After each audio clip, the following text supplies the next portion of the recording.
Double date kasama ng love team sa kabila, wala naman daw problema sa Jamdith. Magandang araw po sa inyong lahat mga ka-viewers, shout out po sa inyong lahat. Sa Medeth communities around the globe, sa Jamdith community at sa Silent and Marathoner supporters. Please like and share naman ang videos natin guys. Wow, pwede double date kasama ng love team sa kabila at ang Jamdith. Wala naman daw problema sa kanila ni James at Bunso. May nagsabi naman na collaboration of love teams, natawa naman sila. May nakapansin din na matured si Medeth sa long hair niya. Aminado naman si Bunso guys, na matured looking talaga siya.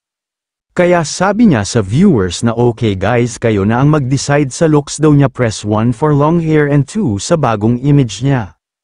Marami naman ang nag-press 2 sa bagong image ni Bunso.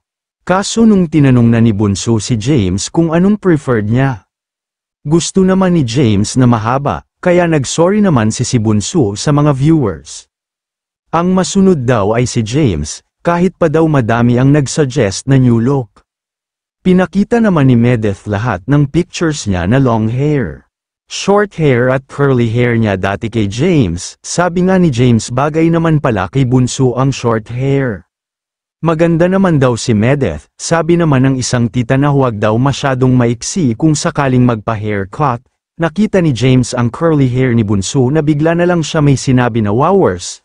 May expression na pala ang Jamdith na wowers, na ang ibig sabihin nito ay feeling of appreciation.